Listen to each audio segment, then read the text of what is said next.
Quick reminder before we start. You are a temporary arrangement of stardust, stuck to a rock, spinning through space at 67,000 miles an hour. And in about 80 years, nobody is going to remember your Wi-Fi password. Feeling appropriately small? Good. Let's make it worse. With children, green ones, 12th century England, a village called Woolpit. Yes, that's a real place. Yes, it's exactly as charming as it sounds. No, nothing charming happens in this story. Villagers find two kids standing by a wolf pit. They're crying, they're confused, and they are, by every surviving account, green. Not stood in the shade too long green. Green like a Granny Smith apple learned to walk.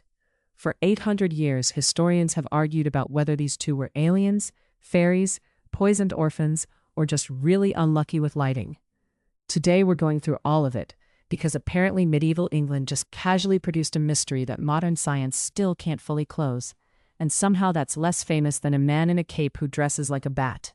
Here's what we actually know, and it's shockingly well documented for something this old.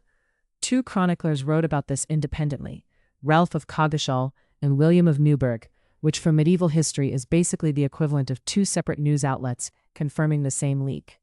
Both of them, writing decades apart, described the same two kids, a boy and a girl, unmistakably green-skinned, wearing clothing nobody recognized, speaking a language nobody could place. They were taken in by a local landowner. They refused all food for days. Everyone around them was understandably losing their minds. Then someone offered them beans, raw from the pod, and that's the only food they'd touch, for weeks. If you've ever met a picky toddler, imagine one who's also possibly extraterrestrial and only eats one vegetable, uncooked, straight out of the shell. The boy got sick and died not long after. Tragic, and also incredibly inconvenient for anyone trying to solve this mystery centuries later, because he took whatever answers he had with him. The girl survived. Over time, her skin apparently lost the green tint. She learned English. And this is the part that always gets me. She grew up, got a job, and reportedly married a local official. Nothing says case closed quite like settling down and doing paperwork.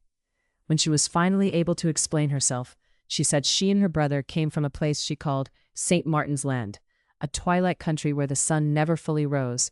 Everyone was green like them, and they'd been tending sheep when they heard bells, followed the sound, and ended up disoriented in the pit where they were found.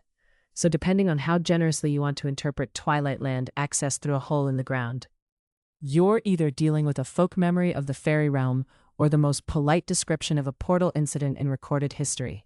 Real quick, pause me for a second. Comment below with your gut call right now before I give you the boring explanations. Alien, fairy, or just a rough Tuesday in medieval Suffolk? Lock in your answer, because I'm about to ruin it with facts. Okay, Theory 1. And this is the frontrunner for actual historians. Chlorosis, also charmingly nicknamed green sickness. It's a real, documented condition caused by severe iron deficiency, and it can genuinely tint the skin a pale greenish hue. It was common enough in malnourished populations that physicians for centuries treated it as its own diagnosis. Pair that with a diet of nothing but raw beans, and you've got kids who were essentially starving. The green fades because the girl eventually eats a normal diet and her iron levels recover. Deeply unglamorous, extremely plausible. Theory 2, they were Flemish. There was a real, documented Flemish immigrant community in that part of England during this period, and there's record of violence against Flemish settlers not far from Woolpit around the same time frame. If these were the children of Flemish immigrants who lost their parents in that violence, wandered off, and ended up disoriented near Woolpit, that explains the unfamiliar clothing and the unfamiliar language instantly. It wasn't alien, it was just Dutch. Malnourishment and trauma do the rest. Theory 3, and this is the one the internet loves. They weren't from Flanders. They weren't from a fairy twilight zone. They were from somewhere considerably further away. No historical evidence supports this whatsoever. I want to be extremely clear.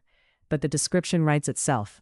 Unexplained arrival, unknown language, physical difference that fades over time, and inability to eat normal food at first.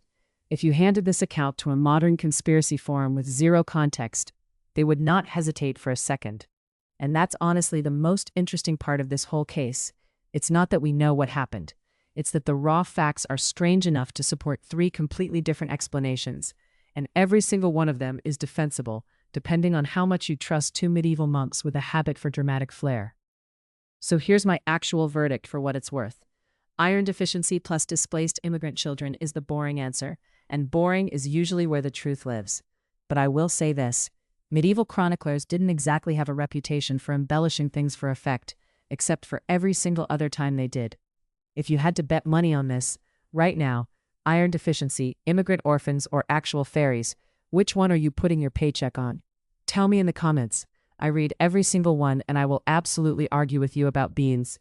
If you enjoyed watching me explain away a fairy tale with nutritional science, subscribe to Gallows Geek, because next time we're doing something equally cursed.